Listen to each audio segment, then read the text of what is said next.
Hello student, आज हम Gujarat board class 6 science उसका यहाँ पे चैप्टर है 16 गार्बेज इन गार्बेज आउट, उसके बारे में डिस्कशन करेंगे। ओके, तो डायरेक्टली ये वीडियो स्टार्ट करते हैं। तो पहले इसमें हम बात करेंगे वेस्ट क्या होता है। तो वेस्ट एक मटेरियल ही होता है that has no longer any value to the person who is responsible for it.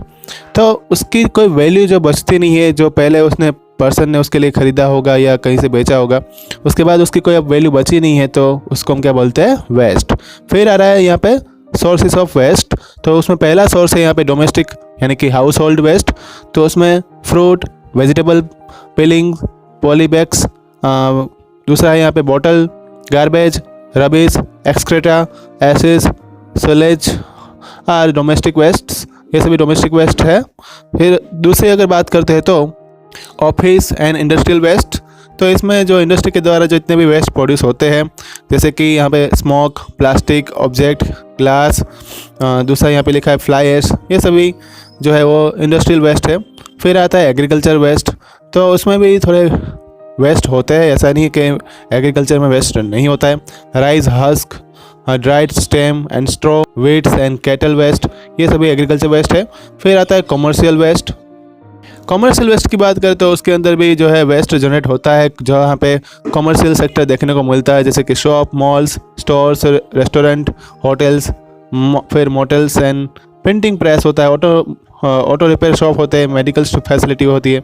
हर जगह पे ऐसे कॉमर्शियल वेस्ट देखने को मिलता है। मेडिकल वेस्ट भी उसको हम बोलते हैं। अगली स्लाइड में हम बात करेंगे टाइप्स ऑफ वेस्ट के बारे में। तो उसमें पहला आ रहा है बायोडिग्रेडेबल वेस्ट।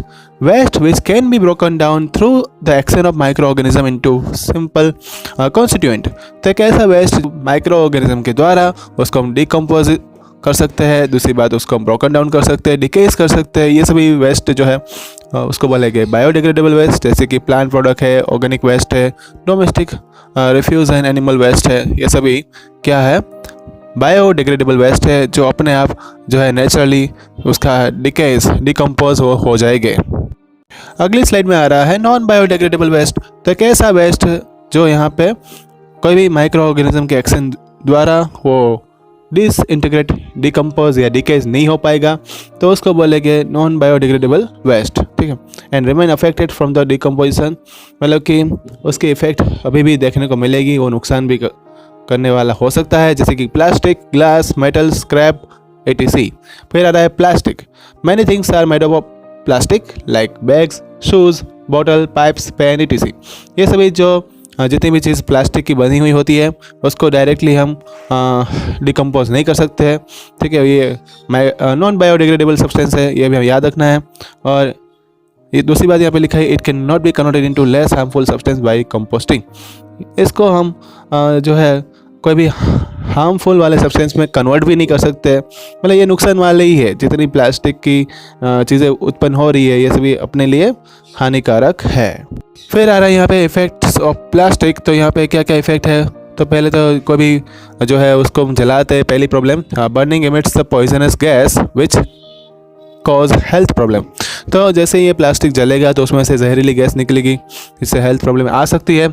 दूसरा यहाँ पे ये दिया हुआ है food thrown in the plastic bag are eaten by the stray animals, मतलब कि जितने भी हम खाना फेंकते हैं अगर प्लास्टिक के बैग के अंदर होगा तो उसमें क्या होगा कि जैसे ये एनिमल जो है पालतू एनिमल या तो जो रास्ते में गली में घूमने वाले एनिमल उसको खाएंगे तो उससे उसकी डेथ हो सकती है।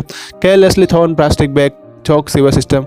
तो दूसरा है कि सीवर सिस्टम जो है उसके अंदर भी है जो प्लास्टिक जाता है, देखिए वो भी कुछ डैमेज प्रोड्यूस कर सकता है, वो रास्ता वहाँ पे रोक सकता है, तो फिर से आगे वो बढ़ेगा नहीं। दूसरी बात है food store in bad quality plastic can be harmful. जो बैड क्वालिटी वाले प्लास्टिक में अगर हम फूड को स्टोर करेंगे तो वो भी नुकसान वाला बन जाएगा, क्योंकि वो उसमें सेफ रहेगा नहीं। नेक्स्ट टॉपिक आ रहा है मैनेजमेंट ऑफ प्लास्टिक। तो प्लास्टिक को हम कैसे मैनेज करेंगे, तो पहला उसमें लिखा है do not throw plastic here and there after use. कहीं पे उसको यहाँ वहाँ फेंकना नहीं चाहिए उसको उपयोग करने के बाद। दूसरा है प्लास्टिक को जलाना नहीं चाहिए, do not burn plastic and other plastic items. Use paper and cloth bag in place of plastic bag. Paper और क्लॉथ बैग का इस्तेमाल करना चाहिए, जैसे कि जूट बैग आती है। ठीक है, प्लास्टिक बैग का इस्तेमाल हमें कम से कम करना चाहिए। Educate friend and family members about the proper disposal of plastic. ये जो फ्रेंड्स जो एजुकेटेड है, ठीक है, फैमिली मेम्बर्स है, उसको भी प्लास्टिक के डिस्पोजल के बारे में गाइडलाइन प्रोवाइड करनी चाहिए। नेक्स्ट स्लाइड में आ रहा है यहाँ पे management and disposal of waste. तो यहाँ पे किस तरह से हम मैनेजमेंट करेंगे, किस तरह वेस्ट को डिस्पोजल करना है, उसके बारे में सोचना पड़ेगा। पहला पॉइंट उसमें आ रहा है 3 R's के बारे में हम जानेंगे। कहीं पे जो है ज़्यादा R's भी 5 R बताए जाते हैं, कहीं पे 6 R बताए जाते हैं, लेकिन अभी अपने सिलेबस में 3 R ही है, तो उसको हम याद रखेंगे। रिड्यूस, रीयूज़ एंड रिसाइकल, ठीक है। इट मीन्स हमें वेस्ट प्रोडक्शन को कम से कम इस्तेमाल करना है। दूसरा रीयूज़, उसको जितने भी मटेरियल उसको वापस हम इस्तेमाल कर सकते हैं। रिसाइकल, कोई मटेरियल ऐसे हो गए जैसे कि रीप्रोसेसिंग करके उसको वापस नया प्रोडक्ट बना सकते हैं, तो हमें उसको रिसाइकलिंग भी करते रहना है। दूसरा तरीका यहाँ पे आ रहा है लैंडफिल्स और कंपोस्टिंग। तो यहाँ पे प्लांट्स और एनिमल वेस्ट का कचरा जो होता है, इंक्लूडिंग किचन का जो कचरा आता है, उसको हम मैन्योर में कन्वर्ट करते हैं, उसको बोलते हैं composting. Low lying open areas to deposit biodegradable waste. तो ऐसे कोई जो ओपन एरिया होता है वहाँ पे हम इसको कन्वर्ट कर सकते हैं, वहाँ पे कंपोस्ट जो है उसको मतलब कि बना सकते हैं, ठीक है। उसमें खड्डा करना होता है, उसकी प्रोसेस जो है हम आगे स्टडी करने वाले हैं। दूसरा है यहाँ पे वर्मी कंपोस्टिंग। तो उसमें क्या होगा, method of preparing compost with help of the red worms. तो यहाँ पे अगर रेड वर्म का इस्तेमाल करके अगर हम कंपोस्ट तैयार करते हैं तो उसको बोलते हैं vermi composting. Excreta of worm make the compost very rich in nutrients.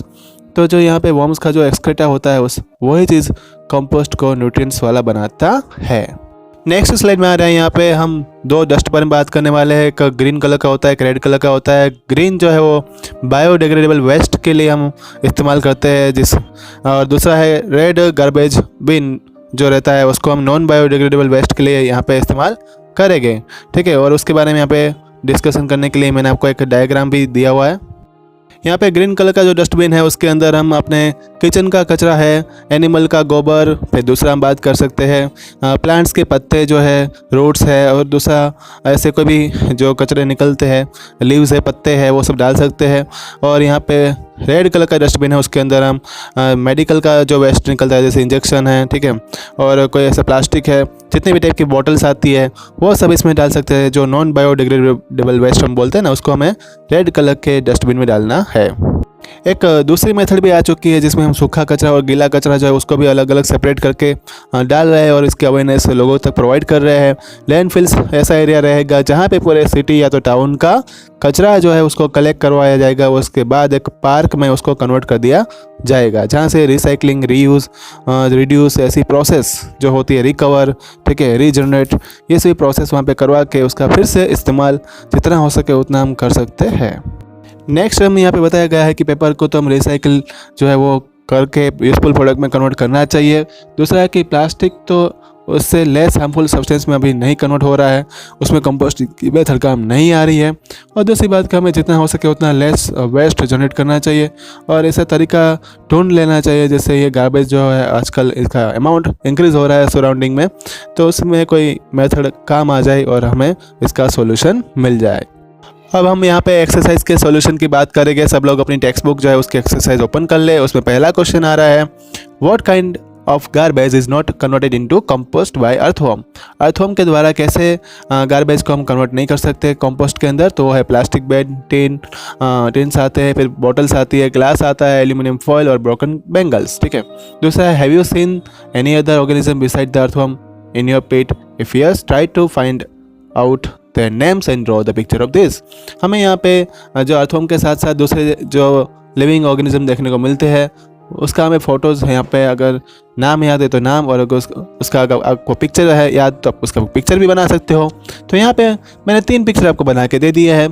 पहला है उसमें फ्लाइज, दूसरा है एंट, और यहाँ पे जो है मोंगोट्स। अगर उसका नहीं आता तो कोई बात नहीं, आप फ्लाइज बना देना। क्वेश्चन नंबर 2 में हम देखेंगे, is garbage disposable the responsibility of only of government. क्या गार्बेज डिस्पोजेबल करने की रिस्पॉन्सिबिलिटी सिर्फ गवर्नमेंट की है? तो नहीं, गार्बेज डिस्पोजेबल करने की रिस्पॉन्सिबिलिटी सिर्फ गवर्नमेंट की नहीं है, ये गवर्नमेंट और लोगों की दोनों की है। पब्लिक को यहाँ पे पब्लिक प्लेस पे गंदा नहीं करना चाहिए, उसका टेक केयर करना चाहिए। और यहाँ पे दूसरा इफेक्टिव डिस्पोजेबल तरीका भी ढूंढना चाहिए जिससे वेस्ट को हम जो प्रोड्यूस हो रहा है अपने घर पे, स्कूल में, हॉस्पिटल में, उसको इफेक्टिव तरीके से उसको हम डिस्पोजेबल कर पाए, ठीक है। बी क्वेश्चन यहाँ पे है, is it possible to reduce the problem relating disposable और गार्बेज। तो हाँ, इसका आंसर है ये पॉसिबल है, ठीक है। उसमें हम क्या कर सकते हैं, रिड्यूस कर सकते हैं। तो यहाँ पे उसके थोड़े पॉइंट्स दिए गए हैं जो हमने अभी पढ़े थे, वही फिर से आपको लिख देने हैं। पीपल को यहाँ पे जो है अवेयरनेस देनी चाहिए जिससे वो वेस्ट प्रोडक्ट को कम से कम जनरेट करे। और दूसरी बात है, each and every product should be use efficiently, सबसे ज़्यादा तरीके से उसका एफिशिएंटली इस्तेमाल होना चाहिए। बायोडिग्रेडेबल और नॉन बायोडिग्रेडेबल वेस्ट को सेपरेट ही जो है उसका एक्शन करना चाहिए। दूसरी बात है, वेस्ट प्रोडक्ट जो या तो गार्बेज जो है वो उसमें जितनी भी प्रोडक्ट हो रही है उसका रिसाइकल होना ज़रूरी है। ऐसे सेंटर बनाने चाहिए जहाँ पे उसको ट्रीटमेंट करके उसका फिर से हम रिसाइकलिंग करके इस्तेमाल कर सकें। नेक्स्ट उसमें question number 3, what do you do with the left over the food at home. आप अपने घर पे जो फूड बच जाता है उसका आप क्या करते हो। They usually throw the left over the food outside our home. हम उसको तो क्या करते हैं, घर में जो खाना बचता है उसको हम तो डायरेक्टली थ्रो मतलब फेंक देते हैं, मतलब कि जो कचरे वाला आता है उसको हम दे देते हैं। बट किचन वेस्ट जो है वो तो बायोडिग्रेडेबल होता है। जो हमारे घर में ये खाना बचता है उसको कंपोस्ट पिट्स में हम कन्वर्ट कर सकते हैं और it gets converted into manure after some days. और कंपोस्ट पिट में डालने के बाद उसका मैन्योर जो है वो बन सकता है। तो एक अच्छा इस्तेमाल भी है, ये हमें ये ज़रूर करना चाहिए। नेक्स्ट क्वेश्चन उसमें बी वाला आ रहा है कि अगर तुम्हें और तुम्हारे फ्रेंड को यहाँ पे बोला जाए कि प्लास्टिक की प्लेट और बनाना की लीफ की जो प्लेट आती है, ठीक है, उसमें पार्टी में खाना खाना है, तो आप कौन सी चॉइस पसंद करोगे और क्यों करोगे, आप उसका आंसर दो। तो इसका यहाँ पे आंसर आएगा कि I will prefer to it in banana leaf because it is a biodegradable product and environment friendly and can be decomposed. मतलब कि हम उसमें यहाँ पे बनाना जो है उसके पत्तों से बनी हुई प्लेट को इस्तेमाल करेंगे क्योंकि वो इको फ्रेंडली है, वो बायोडिग्रेडेबल प्रोडक्ट है और उसको डिकम्पोज भी कर सकते हैं। अगला क्वेश्चन आ रहा है क्वेश्चन नंबर 4 का, a collect the piece of different kinds of paper, find out which of this can be recycled. तो उसमें से कौन सा रिसाइकल होगा उसके बारे में बताओ। तो यहाँ पे ऐसे पेपर जिसके ऊपर प्लास्टिक का कोटिंग नहीं होगा, ठीक है, वही पेपर जो है वो रिसाइकल हो सकते हैं। क्वेश्चन 4 का बी जो है वो समझने लायक है, समझो उसको। पहले यहाँ पे हमें लेंस का इस्तेमाल करके जो पेपर्स हम कलेक्ट कर रहे थे उसमें हमें यहाँ पे क्वेश्चन खड़ा करना है कि जो हम यहाँ पे मटेरियल रिसाइकल हो चुका है कैसा पेपर और दूसरा जो है वो शीट जो न्यू पेपर से बनी हुई होगी, उसमें क्या आपको डिफरेंस नज़र आता है वो आपको बताना है। तो यहाँ पे रिसाइकल पेपर जो रहेगा वो स्लाइटली येलोइश कलर का दिखने को मिलता है। दूसरी बात वो थोड़ा रफ भी होता है और लो क्वालिटी का भी रहेगा compare to new sheet of paper. वही आपको यहाँ पे आंसर में लिखना है। तो चलो अब अगले क्वेश्चन की ओर बढ़ते हैं। Collect different kinds of packaging material, what was the purpose of which each one was used, discuss in group. तो हमें यहाँ पे अलग अलग टाइप के पैकेजिंग मटेरियल को जो है कलेक्ट करना है और इसमें से सभी का इस्तेमाल क्या है उसका डिस्कशन करना है। तो आंसर को हम यहाँ पे एक टेबल बना के या डायरेक्टली आप लिख सकते हो। पेपर पैकेट जो रहते हैं उसका इस्तेमाल हम लाइट फूड आइटम में, कार्डबोर्ड का इस्तेमाल हम कोकरी के जो यूटेंसिल आते हैं उसको संभालने के अंदर, प्लास्टिक कवर्स जो है उसको क्लॉथ में, ग्लास कवर है उसको शोपीस में और वुडन बॉक्सेस है उसको डेलिकेट आइटम में इस्तेमाल कर सकते हैं। क्वेश्चन 5 का भी समझते हैं। Give an example in which packaging could have been reduce. आप ऐसे एग्जाम्पल दो जिसमें हम पैकेजिंग का इस्तेमाल जो है हम कम करना यहाँ पे रिड्यूस कर सके। तो उसका यहाँ पे एग्जाम्पल है, अगर यहाँ पे लोग जो है अपना कैरी बैग खुद जो है ग्रोसरीज या वेजिटेबल जब खरीदने जाते हैं तब अगर लेके जाएंगे तो यहाँ पे किसी भी टाइप की पैकेजिंग की ज़रूरत नहीं रहेगी और हमें जो प्लास्टिक या तो दूसरे पैकेजिंग मटेरियल आते हैं उसका भी इस्तेमाल करना नहीं पड़ेगा और पैकेजिंग हम इसी तरह से रिड्यूस कर सकते हैं। ये बेस्ट एग्जांपल है, उसको सबको फॉलो करने का ट्राई करना चाहिए। सी वाला क्वेश्चन यहाँ पे समझने की कोशिश करते हैं। तो right a story on how packaging increase the amount of garbage.